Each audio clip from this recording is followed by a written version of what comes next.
el libro que tu cerebro no quiere leer. Una de las afirmaciones que hacía David del Rosario, que a mí me pareció increíble en la introducción, que te dice que allá donde creamos que no hay alternativa, no solo existen otras opciones, sino que está esperando a todo aquel dispuesto a volver a mirar.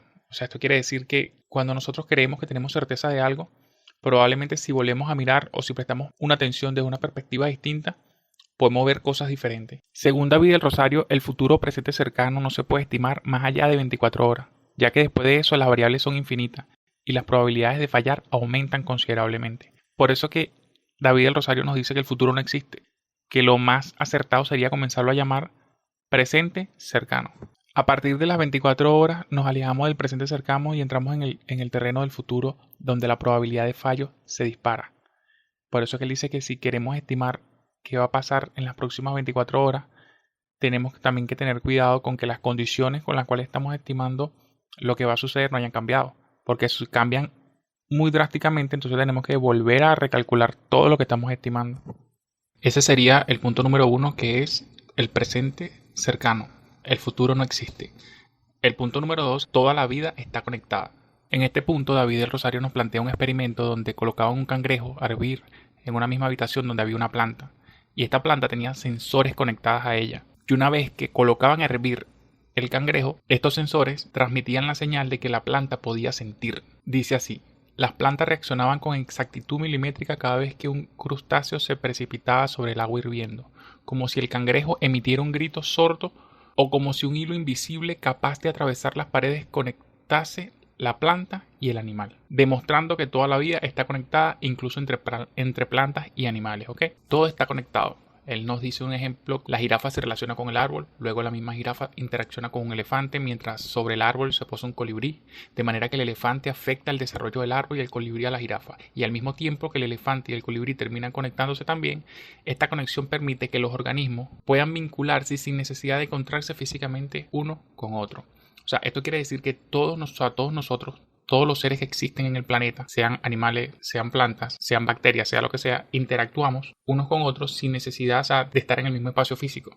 Y algo que puede estar pasando a kilómetros de distancia de nosotros, en otra parte del mundo, nosotros podemos ser parte de eso que esté sucediendo en ese momento. La cita anterior me fascina porque te da una idea de cómo la vida interactúa y de alguna manera todo está conectado. Según David, es imposible que un ser humano se desconecte del proceso de la vida. Por lo tanto, siempre que creamos estar haciendo algo de manera individual, en realidad es más que eso, una creencia. El tercer punto que me gustó, que extraje del libro que tu cerebro no quiere leer, el tercer punto es: el ego no existe. Yo creo que este punto es bastante debatible, ya que el ego es un tema bien complejo y se trata desde el punto de vista espiritual, desde el punto de vista filosófico.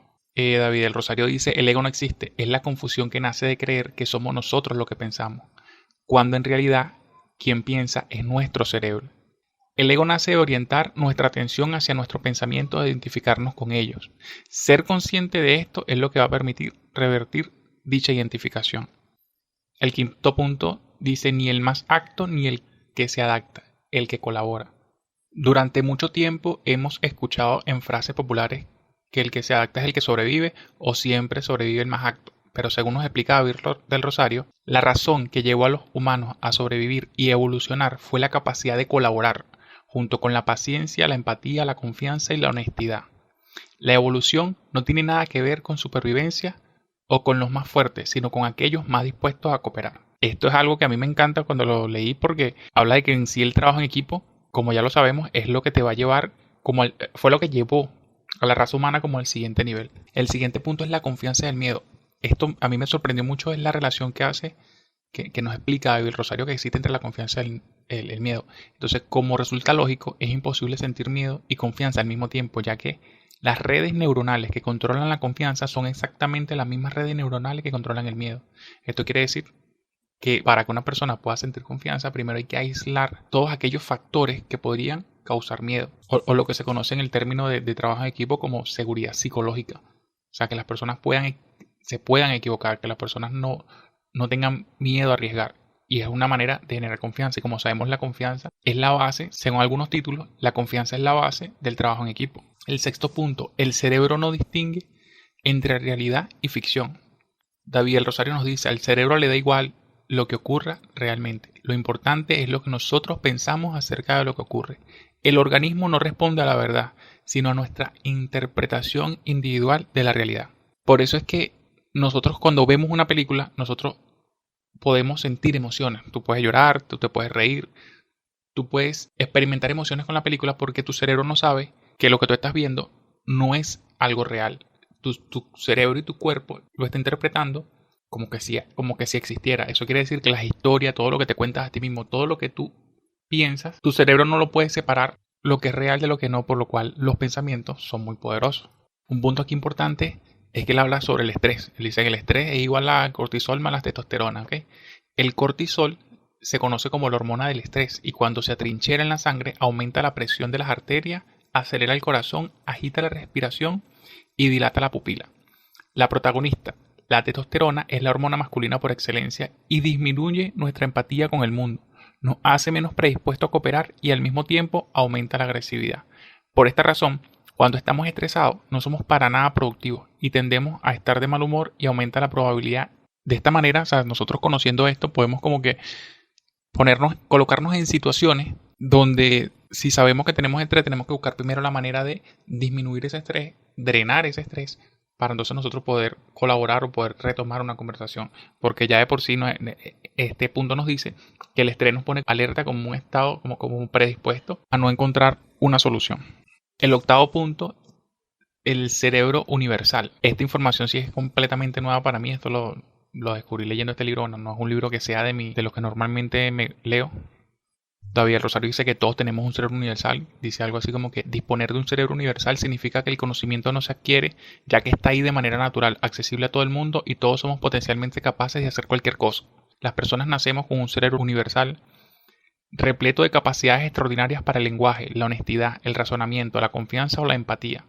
Y solo necesitamos un estímulo que prenda la mecha para poder desarrollarlas. Quiere decir que todas estas características, todos estos aspectos, ya nosotros los tenemos por naturaleza. Cuando nosotros comenzamos a manifestarla es por la forma en la que estamos interactuando con el mundo. Pero no es que nosotros lo estamos aprendiendo del mundo, sino que ya la tenemos integrada en nosotros, simplemente que la interacción con el mundo nos ayuda a materializarla. Punto 9. La percepción y el presente apetecible. Este punto nos indica que el cerebro siempre buscará de darnos la razón como un mecanismo de supervivencia para mostrarnos el mundo de la manera que más nos convenga. David el Rosario dice, el cerebro de cada hombre y mujer transforma todo aquello que ve para que la vida tenga sentido para él y no para el vecino, dando lugar a tantos puntos de vista como individuos existen en la faz de la tierra.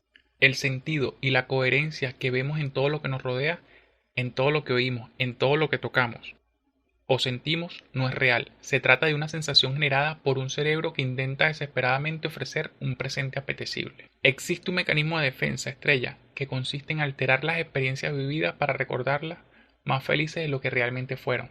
Bueno, este punto es increíble. Eso quiere decir que cada vez que nosotros accedemos a un recuerdo, nos dice David el Rosario, cada vez que nosotros accedemos a un recuerdo tendemos a modificarlo.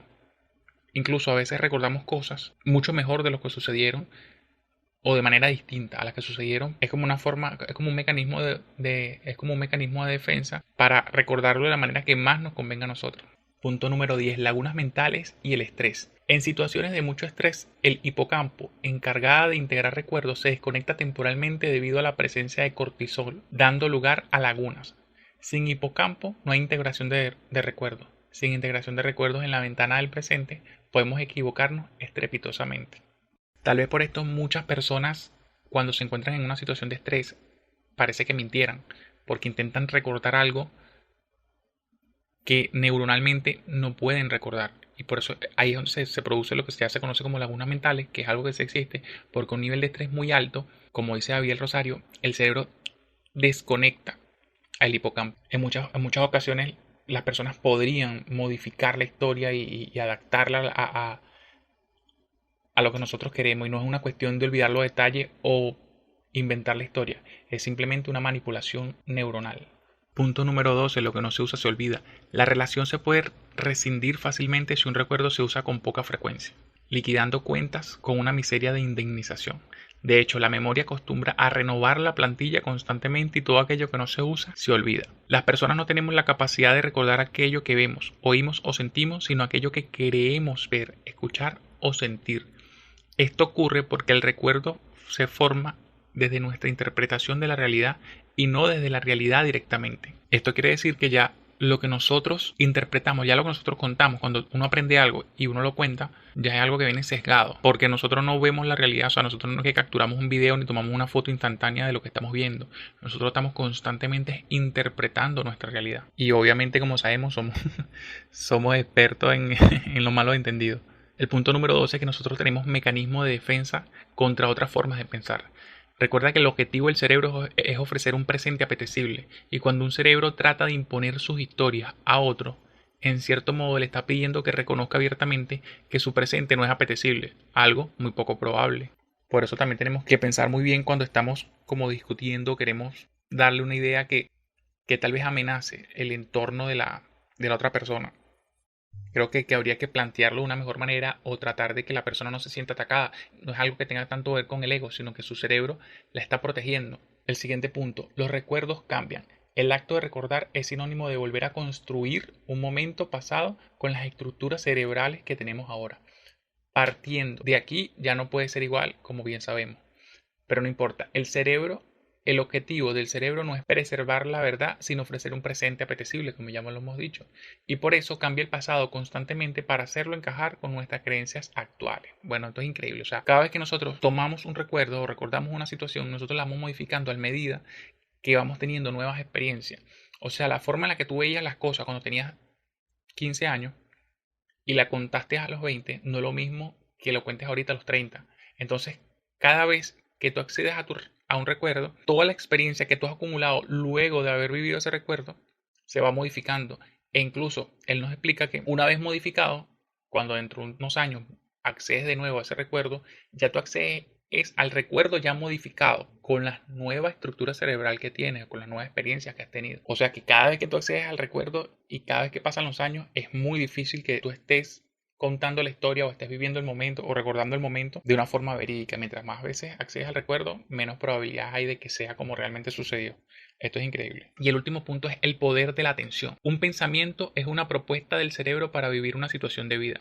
Usarlo o no es una decisión personal, eso nos dice David el Rosario. El sistema nervioso construye un pensamiento acerca de aquello que se encuentra en el foco de la atención, haciendo uso de recuerdos, planes futuros y condiciones presentes. Al intentar controlar un pensamiento le estamos prestando atención. Entonces sentimos la emoción asociada a él y actuamos. Cada vez que tratamos de resistirnos, estamos actuando. Y resistirse es una acción. Bueno, básicamente lo que yo entiendo de acá, lo que nos quiere decir es que si le prestamos atención al pensamiento, el pensamiento enseguida va a generar una emoción, porque todos los pensamientos, mejor dicho, todos nuestros recuerdos están asociados a una emoción y la mayoría de nuestros pensamientos están asociados a recuerdos. Entonces, si le prestamos atención, va a comenzar a activarse la emoción que tenemos asociado a ese pensamiento. Entonces, para finalizar, la vida de Rosario nos ofrece lo que se conoce como la técnica, o como la que él llama la técnica de usar o tirar. Y esta técnica se divide en 3 pasos sencillos. El primer paso, nos paramos a sentir la sensación. O sea, cada vez que tengas un pensamiento, te paras a sentir la sensación, no actúas y te preguntas, ¿este pensamiento cómo me hace sentir? Y tú verás cómo te hace sentir el pensamiento. Entonces, el siguiente paso obviamente es tú mismo preguntarte, ¿te quieres sentir así? Si la respuesta es no, entonces ese pensamiento no te sirve. Lo que tienes es que comunicar al organismo la elección diciendo que no te sirve y quitas la atención del pensamiento, siendo consciente y disminuyendo su impacto en las emociones. O sea, tú mismo te lo dices. Él dice también que esto es un ejercicio, esto es como un músculo. O sea, que a medida que vayamos sintiendo pensamientos y vayamos aplicando esta técnica, aplicando estos pasos, cada vez va a ser más fácil deshacernos de los pensamientos que no deseamos. O no tanto deshacernos, sino que no nos afecten tanto. Bueno, para finalizar, yo creo que si eres parte de un equipo, si eres padre, si eres madre, si eres hijo, si eres un amigo, lo que sea, si te quieres comunicar mejor con otro ser humano, si quieres entender muchas de las decisiones que tomamos que en ocasiones carecen de sentido para nosotros, no hay mejor forma que entender cómo funciona nuestro cerebro. O sea, a veces una persona está tomando una decisión, está tomando una acción que para nosotros no hace sentido, pero tal vez para él sí. Ser consciente del origen de nuestras emociones y pensamientos es el primer paso para poder tomar el control y redirigir nuestra atención hacia las cosas que queremos y poder sentirnos a plenitud. Bueno, hasta acá llega mi reseña. Continuamos con este experimento de la reseña, poco a poco probando diferentes cosas para ver qué resulta mejor. Nos vemos en la siguiente reseña.